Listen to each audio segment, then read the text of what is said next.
Hello दोस्तों, good morning. मैं Sandeep sir अपने ऑनलाइन क्लास में आप लोगों का एक बार फिर स्वागत करता हूं। हम लोग प्रायद्वीपीय पठार की नदियों के बारे में अध्ययन कर रहे थे, जिसके अंतर्गत हम लोग प्रायद्वीपीय पठार की नदियों को दो रूपों में बांटे थे। पहला बंगाल की खाड़ी में गिरने वाली नदियाँ और दूसरा अरब सागर में गिरने वाली नदियाँ। आप लोगों को पता ही होगा, इधर क्या है, बे ऑफ बंगाल है और इधर अरेबियन सी है। तो हम लोग देखे थे कि जो प्रायद्वीपीय भारत की नदियां हैं, जो अधिकांश नदियां हैं, वो अपना जल कहाँ पर लेकर जाती हैं? बंगाल की खाड़ी में। क्यों? क्योंकि भारत का जो नेचुरल ढाल है, प्राकृतिक झुकाव है, वो क्या है, बंगाल की खाड़ी की तरफ अधिक था। तो ऐसे में हम लोग बंगाल की खाड़ी में गिरने वाली नदियों का अध्ययन कर रहे थे, जिसके अंतर्गत हम लोग स्वर्ण रेखा के बाद बैतरणी के बाद ब्राह्मणी के बाद महानदी के बाद गोदावरी, इन नदियों का मुख्य रूप से अध्ययन हम लोग कर चुके हैं अब तक। आगे जो नदियां वो कौन कौन सी हैं, उसमें हम लोग देखेंगे कृष्णा, पेन्नार, कावेरी, वैगई और ताम्रपर्णी। इन नदियों का आज हम लोग अध्ययन करेंगे। अब तक हम लोग स्वर्ण रेखा, बैतरणी, ब्राह्मणी, महानदी, गोदावरी का अध्ययन कर चुके हैं। आप लोग इनसे संबंधित क्वेश्चन भी लगा चुके होंगे। आज हम लोग कृष्णा, पेन्नार, कावेरी, वैगई और ताम्रपर्णी, इन नदियों का अध्ययन करेंगे। तो आइए सबसे पहले हम लोग देखते हैं कृष्णा नदी को। तो हम लोग देखते हैं कृष्णा नदी को। अगर आप लोग लाइक नहीं किए तो जल्दी जल्दी लाइक और शेयर कर दीजिए।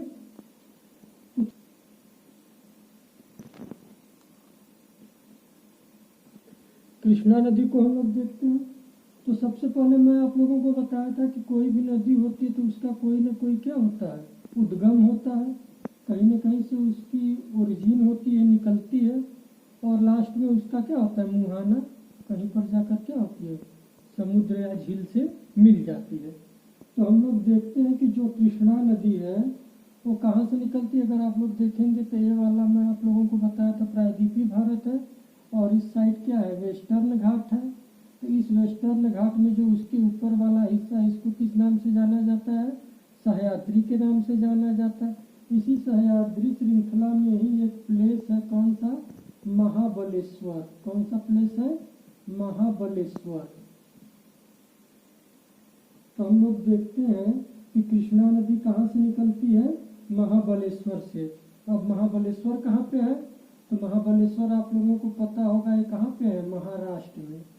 महाराष्ट्र में एक जिला है सतारा, वहीं पर है महाबलेश्वर है। और महाबलेश्वर से कृष्णा नदी निकलती है और कहाँ कहाँ से प्रवाहित होती हुई, महाराष्ट्र के बाद कर्नाटक, महाराष्ट्र से नीचे कर्नाटक आती है। कर्नाटक के बाद कहाँ पे जाती है, तेलंगाना के बाद आंध्र प्रदेश और बे ऑफ बंगाल में जाकर डेल्टा का निर्माण करती है। तो हम लोग देखते हैं कि महाबलेश्वर से निकलने के बाद महाराष्ट्र, कर्नाटक, तेलंगाना, आंध्र प्रदेश होते हुए कहाँ पर, बंगाल की खाड़ी में डेल्टा का क्या करती है, निर्माण करती है। इसके अलावा हम लोग और क्या देखेंगे कि इसमें कई छोटी जलधाराएं आकर मिलती है। तो देखिए जो कृष्णा है इसकी ये क्या है, दिशा है, दिशा इसकी इस तरह है। तो अगर आप लोग ध्यान देंगे तो ये क्या हो जाएगा, लेफ्ट, और ये क्या हो जाएगा, राइट। तो कुछ ऐसी जलधाराएं होंगी जो इसके क्या होंगी, बाएं साइड से आकर मिलेंगी, और कुछ ऐसी जलधाराएं होंगी जो इसके दाएं साइड से आकर मिलेंगी। तो जो बाएं साइड से आकर मिलती है उसकी क्या हो जाती है, लेफ्ट ट्रिब्यूटरीज हो जाती हैं, और जो राइट साइड से जाकर मिलती है वो क्या हो जाती है, इसकी राइट ट्रिब्यूटरीज हो जाती है। तो सबसे पहले हम लोग देखते हैं यहाँ पर एक नदी आकर मिलती है, वो कौन सी नदी है, कोयना। कौन सी नदी है, कोयना नदी आकर मिलती है। इसे महाराष्ट्र की जीवन रेखा भी कहा जाता है। कोयना नदी को क्या बोला जाता है, महाराष्ट्र की जीवन रेखा। ये मुख्य रूप से महाराष्ट्र में ही प्रवाहित होती है। इसलिए इसको क्या बोला जाता है, महाराष्ट्र की जीवन रेखा। इसके अलावा कोयना पर एक डैम भी बनाया गया है, कोयना डैम उसके नाम से ही है। उसके बाद जैसे ही कुछ दूर और आगे बढ़ते हैं हम लोग तो देखते हैं एक नदी और आकर इसके दाएं किनारे से मिलती है। उस नदी का क्या नाम है, घाट प्रभा। क्या नाम है, घाट प्रभा। और कुछ दूर और आगे बढ़ते हैं तो एक नदी और आकर मिलती है, वो कौन सी नदी है, मालप्रभा। मालप्रभा। उसके बाद थोड़ा और आगे बढ़ने पर एक नदी और आकर मिलती है, वर्णा। वर्णा से आगे जैसे हम लोग बढ़ते हैं तो एक नदी और आकर मिलती है, कौन सी नदी है, भीमा। भीमा नदी आकर मिलती है। भीमा से आगे बढ़ने पर एक नदी और दाएं साइड से आकर मिलती है, वो नदी कौन सी है, पंचगंगा। कौन सी है, पंचगंगा। गंगा से कंफ्यूज मत होइएगा, पंचगंगा किसकी ट्रिब्यूटरीज है, कृष्णा नदी की ट्रिब्यूटरीज है। उसके बाद पंचगंगा से हम लोग जैसे ही थोड़ा आगे बढ़ते हैं तो यहाँ पर आप लोग देखेंगे दो जलधाराएं हैं। एक कौन सी जलधारा है, भद्रा नाम से, और एक जलधारा तुंग नाम से। और दोनों जब मिलती हैं जलधाराएं तो किस नाम से जानी जाती हैं, तुंगभद्रा नाम से। तुंगभद्रा के नाम से जानी जाती हैं। और ये जलधारा जाकर किस में मिल जाती है, कृष्णा में मिल जाती है। तो ये तुंगभद्रा जो है बहुत ही फेमस है।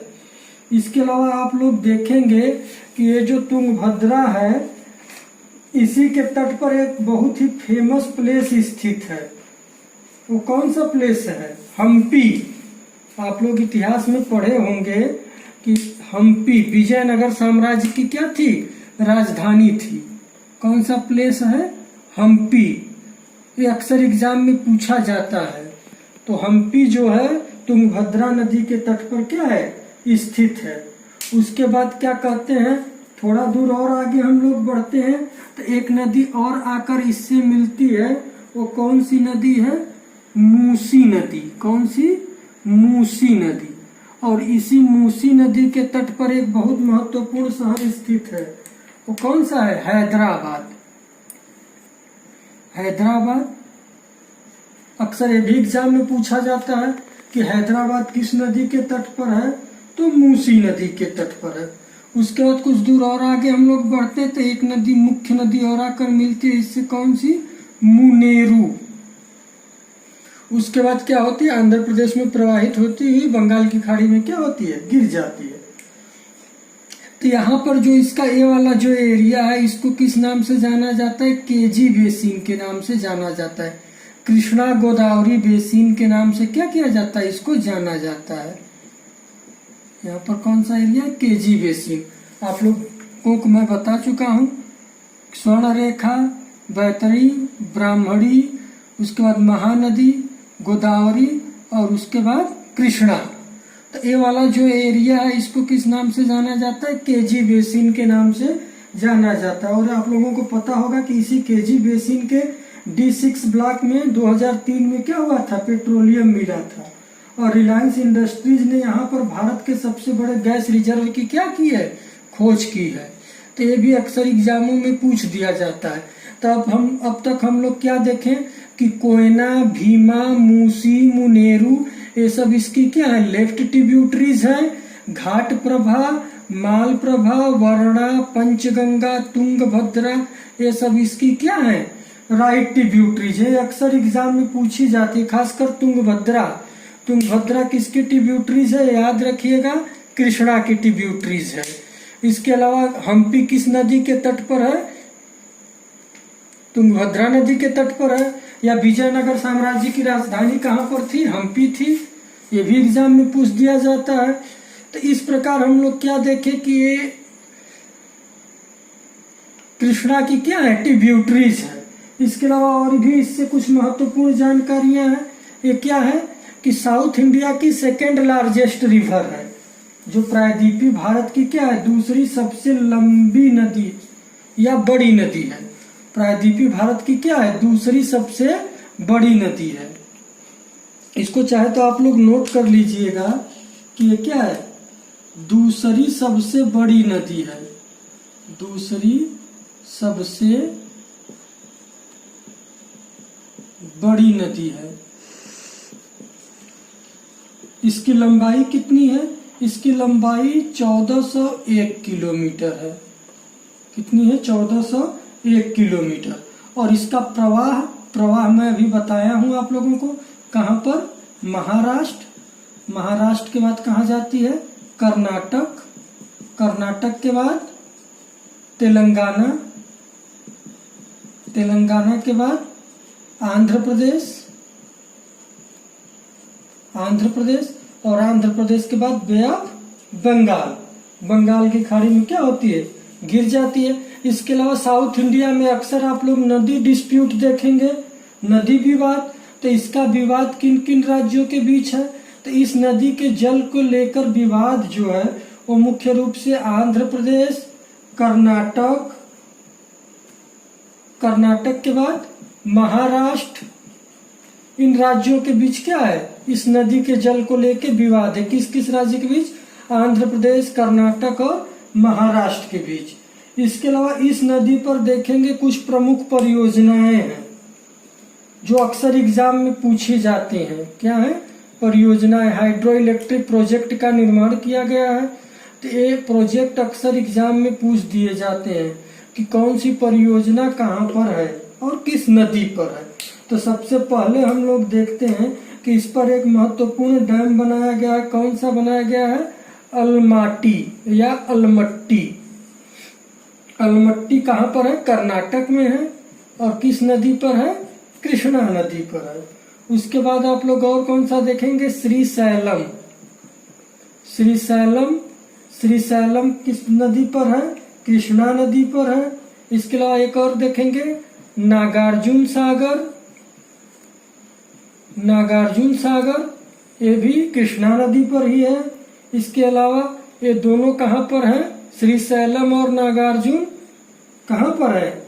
आंध्र प्रदेश में है। इसके अलावा एक तुंगभद्रा है। तो तुंगभद्रा का नाम से ही स्पष्ट है, तुंगभद्रा नदी पर हो जाएगी। कोयना पर कोयना नदी के नाम से हो जाएगा। तो इसमें से ये अक्सर तीनों एग्जाम में पूछे जाते हैं। तो आप लोग चाहे तो इसको इस तरह भी याद कर सकते हैं। कृष्ण का संबंध किससे था? अर्जुन से था। कृष्ण का संबंध किससे था? अर्जुन से था। तो नागार्जुन सागर डैम जो है वो किस नदी पर है? कृष्णा नदी पर है।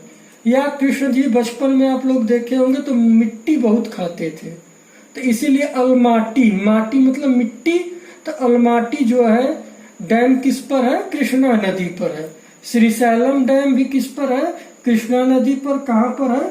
आंध्र प्रदेश पे है, आंध्र प्रदेश में है। तो इतनी महत्वपूर्ण जानकारी किस नदी के बारे में है? कृष्णा नदी के बारे में है। आइए अब हम लोग नेक्स्ट रिवर को देखते हैं।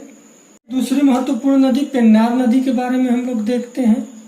तो पेन्नार नदी को देखेंगे आप लोग। जो पेन्नार नदी का ओरिजिन है वो कहाँ पर है? नंददुर्ग। कहाँ पर है? नंददुर्ग हिल्स, नंददुर्ग पहाड़ी। ये कहाँ पर है? कर्नाटक में।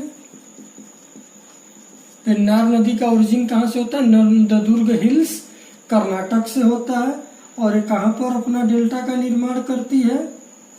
बे ऑफ बंगाल में। आप लोगों को पता ही होगा। इसके अलावा आप लोगों को पता होगा कि ये किन दो नदियों के बीच प्रवाहित हो रही है। इसके ऊपर कौन सी नदी हो गई? कृष्णा। ये कौन सी रिवर हो गई? कृष्णा। अभी मैं बताया हूं। कृष्णा के नीचे कौन सी है? पेन्नार। और पेन्नार के नीचे कौन सी महत्वपूर्ण नदी है? कावेरी। तो ये मुख्य रूप से क्या करती है? कृष्णा और कावेरी के बीच में प्रवाहित होती है, या कृष्णा और कावेरी के मध्य बहती है। और इसकी कुछ ट्रिब्यूटरीज हैं, उन ट्रिब्यूटरीज को देख लेते हैं। तो इसकी सहायक नदियों में कौन कौन सी मुख्य है? एक है, पहला कौन सी है? जयमंगली। जयमंगली। दूसरी महत्वपूर्ण इसकी सहायक कौन सी नदी है? कुंदेरू। तीसरी सागिलेरू। चौथी चित्रावती। पांचवी पापासनी, पापासनी, और छठी चेएरू। हालांकि अभी देखिए एग्जाम में इससे नहीं पूछी गई है, लेकिन इनको याद रखिएगा, एक बार देख लीजिएगा कि ये सब किसके ट्रिब्यूटरीज हैं। जयमंगली, कुंदेरू, सालीगेरू, चित्रावती, पापासनी और चेएरू ये किसकी ट्रिब्यूटरीज हैं? पेन्नार की ट्रिब्यूटरीज है। और पेन्नार कहाँ से निकल रही है? नंददुर्ग पहाड़ी कर्नाटक से निकलती है। बंगाल की खाड़ी में क्या करती है? डेल्टा के निर्माण करती है। कृष्णा और कावेरी के बीच प्रवाहित हो रही है। राज्य में देखेंगे आप लोग तो राज्य में कौन कौन से राज्य से? कर्नाटक से तो निकल ही रही है, तो कर्नाटक हो जाएगा। कर्नाटक से निकलने के बाद कहाँ पर जाती है? आंध्र प्रदेश में जाती है। और उसके बाद बे ऑफ बंगाल में डेल्टा का क्या करती है? निर्माण करती है। अब आइए हम लोग देखते हैं कावेरी नदी को। आइए अब अगली महत्वपूर्ण नदी कावेरी नदी के बारे में हम लोग देखते हैं। तो हम लोग देखते हैं कि जो कावेरी नदी है इसका ओरिजिन कहाँ से होता है? इसका ओरिजिन जो है कर्नाटक के ब्रह्मगिरी पहाड़ी से होती है। कहाँ से? ब्रह्मगिरी पहाड़ी से। ब्रह्मगिरी पहाड़ी से। अब ब्रह्मगिरी पहाड़ी कहाँ पर है? तो आप लोगों को अगर मैप देखे होंगे आप लोग, या इससे पहले मेरा पिछला क्लास किए होंगे, तो इतना तो आप लोगों को क्लियर ही हो गया होगा। तो ब्रह्मगिरी जो पहाड़ी है वो कहाँ पर है? कर्नाटक में। कर्नाटक में भी एक जिला है कुर्ग। कुर्ग में कहाँ पर? कर्नाटक में। कर्नाटक के कुर्ग जिले के ब्रह्मगिरी पहाड़ी से क्या होती है? ये निकलती है। और कहाँ पर डेल्टा का निर्माण करती है? बे ऑफ बंगाल में। तो हम लोग देखते हैं कि इसके कुछ क्या है? लेफ्ट ट्रिब्यूटरीज हैं और कुछ राइट ट्रिब्यूटरीज हैं। तो इसकी लेफ्ट ट्रिब्यूटरीज में सबसे पहले हम लोग देखते हैं एक आकर नदी मिलती है, उसको क्या नाम दिया गया? हरंगी। हरंगी। हरंगी के बाद थोड़ा सा हम लोग आगे बढ़ते हैं तो कौन सी एक नदी आकर इसके दाएं साइड से मिलती है? वो नदी कौन सी है? लक्ष्मण तीर्थ। लक्ष्मण तीर्थ नदी आकर मिलती है। उसके बाद थोड़ा और नीचे बढ़ते हैं तो फिर बाएं साइड से एक नदी आकर मिलती है, वो कौन सी है? हेमवती।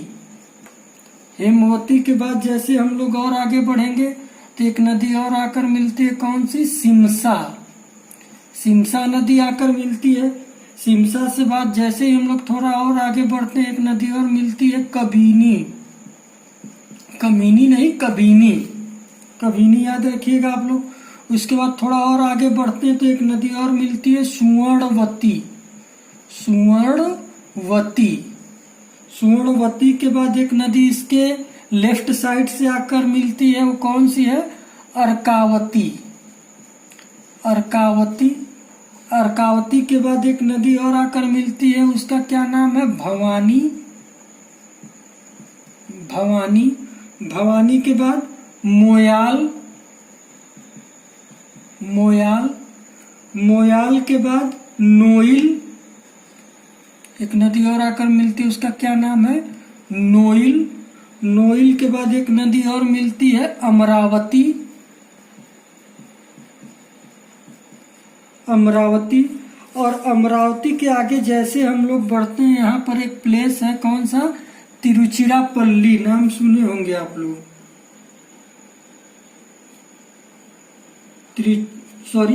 तिरुचिरापल्ली। तिरुचिरापल्ली के बाद आगे बढ़ती है और यहाँ पर एक प्लेस है कावेरी पट्टनम। कावेरी पट्टनम। कावेरी पट्टनम के पास क्या करती है? ये डेल्टा का निर्माण करती है बंगाल की खाड़ी में। कहाँ पर? बे ऑफ बंगाल में। तो इस प्रकार हम लोग क्या देखें कि कर्नाटक के ब्रह्मगिरी पहाड़ी से निकलने के बाद बंगाल की खाड़ी में डेल्टे का निर्माण करती है। किन किन राज्यों से होकर जाती है? तो कर्नाटक के बाद केरल, केरल के बाद तमिलनाडु, और तमिलनाडु के बाद पुडुचेरी होते हुए क्या करती है? बंगाल की खाड़ी में डेल्टा का निर्माण करती है। इसके अलावा हम लोग देखें कि इसके कुछ लेफ्ट और कुछ राइट साइड से ट्रिब्यूटरीज आकर मिलती हैं। तो हम लोगों को देखेंगे कि लेफ्ट साइड से हरंगी, हेमवती, सिमसा, अर्कावती ये इसकी प्रमुख ट्रिब्यूटरीज हैं। और राइट साइड की कौन कौन सी है? लक्ष्मण तीर्थ, कबिनी, स्वर्णवती, भवानी, मोयाल, नोइल, अमरावती। ये सब इसकी क्या है? राइट ट्रिब्यूटरीज हैं। ये अक्सर एग्जाम में पूछे जाती हैं, इनको आप लोग याद कर लीजिएगा। इसके अलावा अगर प्रवाह क्षेत्र हम लोग देखें तो इसकी जो टोटल लेंथ लंबाई है, कावेरी नदी की जो टोटल लंबाई है वो कितनी है? 800 किलोमीटर है। कितनी है? 800 किलोमीटर। इसका जो प्रवाह है वो प्रवाह कहाँ कहाँ पर है? कर्नाटक, कर्नाटक के बाद कहाँ पर जाती है? तमिलनाडु, तमिलनाडु के बाद पुदुचेरी। इसका क्या है? प्रवाह है। उसके बाद इसका बेसिन अगर आप लोग देखेंगे, प्रवाह और बेसिन में अंतर मैं बता चुका हूं। ये जो पूरा हो जाएगा इसका क्या हो जाएगा? बेसिन हो जाएगा। तो इसका बेसिन किन किन राज्यों में है? कर्नाटक, केरल, केरल के बाद तमिलनाडु और पुडुचेरी।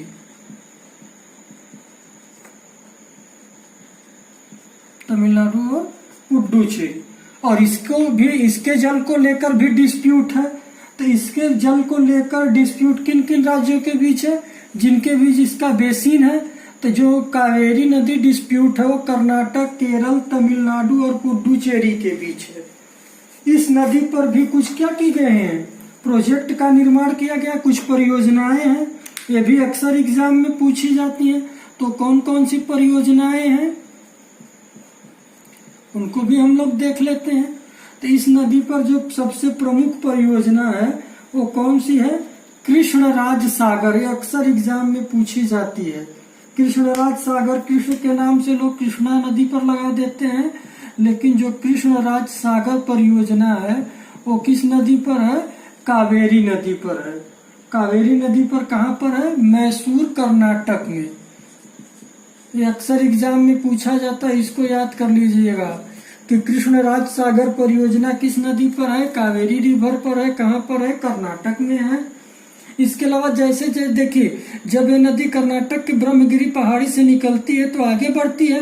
तो आगे बढ़ने के बाद क्या होता है कि इस नदी की जो जलधारा है वो 3 बार 2 धाराओं में बढ़ जाती है और 3 द्वीपों का निर्माण करती है। इस तरह जैसे ये आगे बढ़ी, यहाँ से 2 धाराओं में बढ़ गई, ऐसे फिर कुछ दूर आगे बढ़ती, फिर 2 धाराओं में बढ़ जाती है, फिर मिल जाती है, फिर आगे बढ़ती है, फिर 2 धाराओं में बढ़ जाती है, फिर आगे बढ़ती है। और इस प्रकार 3 द्वीपों का क्या करती है? निर्माण करती है। तो हम लोग देखते हैं कि कावेरी नदी में कुछ नदी द्वीप हैं जो अक्सर एग्जाम में पूछे जाते हैं। तो द्वीप कौन कौन से हैं? जब पहली बार 2 धाराओं में मिलकर कुछ दूर आगे बढ़कर मिलती है, तो इस प्रकार जिस द्वीप का निर्माण होता है उसका क्या नाम है? श्रीरंगपट्टनम। श्रीरंगपट्टनम। उसके बाद जिस द्वीप का निर्माण होता है उसका क्या नाम है? शिव समुद्रम। और शिव समुद्रम के बाद जिस द्वीप का निर्माण होता है वो कौन सा है? श्रीरंगम। ये श्रीरंगम जो है तमिलनाडु में है, बाकी ये दोनों कहाँ पर है? कर्नाटक में है। तो कभी कभी एग्जाम में पूछ दिया जाता है कि कौन सी नदी 3 बार 2 धाराओं में बढ़ती है और 3 द्वीपों का निर्माण करती है, तो कौन सी नदी हो जाएगी? कावेरी नदी। वो द्वीप कौन कौन से हैं? श्रीरंगपट्टनम, शिव समुद्रम और श्रीरंगम। इसके अलावा आप लोग देखेंगे कि कावेरी नदी ये 3 बार 2 धाराओं में बढ़ गई। इसके अलावा ये जो कावेरी नदी है इसकी पानी की शुद्धता, इसके जो पानी की प्योरिटी है और इसमें वर्ष भर जल की मात्रा क्या रहती है? बनी रहती है। क्योंकि ये दोनों मानसून से, दक्षिण पूर्वी मानसून से जो हम लोगों का मुख्य मानसून है और लौटता मानसून जो उत्तर पूर्वी मानसून है, दोनों से वर्षा प्राप्त करती है। ये लौटते हुए मानसून से और दक्षिण पूर्वी मानसून से, दोनों मानसून से नदी वर्षा प्राप्त करती है। इसलिए इसमें क्या होता है? वर्ष जल भर बना रहता है और इसके जल की प्योरिटी भी क्या होती है? अधिक होती है। इसीलिए इसे क्या बोला जाता है? दक्षिण की गंगा। इसे क्या बोला जाता है? दक्षिण की गंगा। अक्सर एग्जाम में पूछा जाता है। देखिए, वृद्ध गंगा या दक्षिण गंगा कौन सी है? गोदावरी है, जो मैं बता चुका हूं। और दक्षिण की गंगा कौन सी नदी हो जाएगी? तो कावेरी नदी हो जाएगी। इसके अलावा आप लोग देखेंगे कि इसी तिरुचिरापल्ली, आप लोगों को मैं बताया हूं कि यहाँ पर एक प्लेस है, कौन सा? तिरुचिरापल्ली। और इसी तिरुचिरापल्ली के पास ही यहाँ पर एक महत्वपूर्ण डैम का निर्माण किया गया है। ये चोल राजा एक थे करिकाल। कौन थे? करिकाल। तो यहाँ पर उन्होंने एक डैम का निर्माण करवाया था। उसका क्या नाम है? ग्रैंड एनीकट। क्या नाम है? ग्रैंड एनीकट। एनीकट, या इसी को और किस नाम से जानते हैं? कल्लानी बांध के नाम से जानते हैं। कल्लानी बांध के नाम से जाना जाता है। यह क्या है? किसके द्वारा इसका निर्माण किया गया था? चोल राजवंश द्वारा। चोल राजवंश में भी महत्वपूर्ण राजा कौन थे? करिकाल थे। करिकाल द्वारा इस डैम का क्या किया गया? निर्माण किया गया। और यह क्या है? जीवित बांध इसे माना जाता है। देखिए, जो सबसे प्राचीन बांध होते हैं, जो बहुत पहले बनाए गए हैं, लेकिन उनका अस्तित्व अभी तक अगर है, तो ऐसे डैम को क्या बोला जाता है? जीवित डैम बोला जाता है। तो इसे क्या कहा जाता है? कि यह जो है सबसे पुराना जीवित डैम है। तो अक्सर एग्जाम में ये भी पूछा जा सकता है कि ग्रैंड एनीकट या कल्लानी डैम कहाँ पर है? ग्रैंड एनीकट या कल्लानी डैम कावेरी रिवर पर है। किसने निर्माण करवाया था? चोल राजा करिकाल ने निर्माण करवाया था। इसको क्या बोला जाता है? जीवित बांध बोला जाता है। इतनी महत्वपूर्ण जानकारी जो है वो कावेरी नदी के बारे में है। अब दो नदियां और बच गई हैं, आइए उनको भी देख लेते हैं। अगली महत्वपूर्ण नदी कौन सी है? बैगई नदी है। बैगई नदी, इसका ओरिजिन कहाँ पर होता है? इसका ओरिजिन जो है वर्षा नद पहाड़ी से होता है। कहाँ से? वर्षा नद पहाड़ी से होता है। वर्षा नद पहाड़ी, ये कहाँ पर है? तमिलनाडु में। और इसका जो मुहाना है, वो मुहाना कहाँ पर है? इसका मुहाना आप लोग देखेंगे पाक स्ट्रेट, पाक जल संधि के पास है। क्या होती है? बंगाल की खाड़ी में जाकर गिर जाती है। यहाँ पर आप लोगों को पता होगा श्रीलंका है, और यहाँ पर क्या है? पाक स्ट्रेट है। तो यहीं पर इसका क्या है? मुहाना है। तो हम लोग देखते हैं कि जो बैगई रिवर है, बैगई रिवर का ओरिजिन कहाँ से होता है? वर्षा नद पहाड़ी तमिलनाडु से होता है। और पाक जल संधि के पास जाकर ये बंगाल की खाड़ी में क्या होती है? गिर जाती है। एक बहुत ही महत्वपूर्ण शहर है, कौन सा? मदुरै। मदुरै या मदुरई, इसके क्या है? तट पर है। इसको याद कर लीजिएगा आप लोग कि मदुरई इसके क्या है? तट पर है। और मदुरै की विशेषता क्या है? यहाँ पे एक बहुत ही महत्वपूर्ण मंदिर है। कौन सा मंदिर है? मीनाक्षी मंदिर है। कौन सा मंदिर है? मीनाक्षी मंदिर है। इसको आप लोग कमेंट बॉक्स में कमेंट कर कर बताएंगे कि ये किस देवी का मंदिर है? मीनाक्षी मंदिर। और इसके अलावा इसकी कुछ ट्रिब्यूटरीज भी हैं। इसकी ट्रिब्यूटरीज में कौन कौन सी हैं? सहायक नदियों में इसकी ट्रिब्यूटरीज कौन कौन सी है? सहायक नदी कूमम, कूमम। इसके अलावा वर्षानाड, जहाँ से निकल रही जिस जगह से, उस नाम से भी इसकी एक सहायक नदी है। इसके अलावा सरीलीवर, सरीलीवर। इसके अलावा तेवियार, वराह, मंगलवार। मंगलवार नहीं, मंगलार। ठीक है। तो इसकी ये क्या है? कुछ ट्रिब्यूटरीज है। कौन कौन सी? कूमम, वर्षानाड, सिरीलीवर, तेवियार, वराह और मंगलार। ये एग्जाम में अभी तक नहीं पूछी गई हैं। आप लोग बस इसको याद रखिएगा कि वैगई नदी के तट पर ही क्या है? प्रसिद्ध शहर मदुरई स्थित है। और यहीं पर क्या है? मीनाक्षी मंदिर है। इसके अलावा मदुरई, आप लोगों को इतिहास अगर आप लोग पढ़े होंगे तो पता होगा, और किस लिए फेमस था? संगम काल पढ़े हैं आप लोग? तो संगम काल में क्या हुए थे? कुछ संगम हुए थे। कितने संगम हुए थे? 3, जिसमें से कितने संगम का आयोजन मदुरई में किया गया था? इसको भी आप लोग कमेंट कर कर बताएंगे। एक और महत्वपूर्ण नदी है, उसको भी हम लोग यहीं पर देख लेते हैं। कौन सी? ताम्रपर्णी। देखिए, आप लोगों को मैं अब तक बंगाल की खाड़ी में गिरने वाली नदियों को बता रहा हूँ। तो बंगाल की खाड़ी में गिरने वाली सबसे दक्षिण की नदी कौन सी है? ताम्रपर्णी है। या आप लोगों से इस तरह भी पूछ दिया जाए कि सबसे दक्षिणतम नदी कौन सी है? ताम्रपर्णी है। इसका ओरिजिन जो है, इसका ओरिजिन कहाँ से होता है? तो इसका ओरिजिन आप लोगों को पता होगा, अगस्त मलाई। मैं आप लोगों को वेस्टर्न घाट पढ़ा रहा था तो उसमें बताया था। अगस्त मलाई पहाड़ी से होता है। अगस्त मलाई कहाँ पर है? तमिलनाडु में है। और ये कहाँ पर इसका मुहाना जो है, इसका मुहाना कहाँ पर है? तो इसका मुहाना कहाँ पर है? मन्नार की खाड़ी में है। मन्नार की खाड़ी में। यहाँ पे आप लोगों को पता होगा, ये तो पाक जल संधि हो गई और यहाँ पे क्या है? मन्नार की खाड़ी है। तो यहाँ पे आप लोग देखेंगे तो ये क्या है? मोस्ट साउदर्न रिवर है। जो भारत का मुख्य भूमि है उसकी सबसे दक्षिणतम नदी कौन सी है? ताम्रपर्णी नदी है। ये तो कुछ महत्वपूर्ण जानकारी बंगाल की खाड़ी में गिरने वाली नदियों की है। अगर आप लोगों को एक जानकारी पसंद आए तो इसे ज़्यादा से ज़्यादा शेयर करिएगा। धन्यवाद।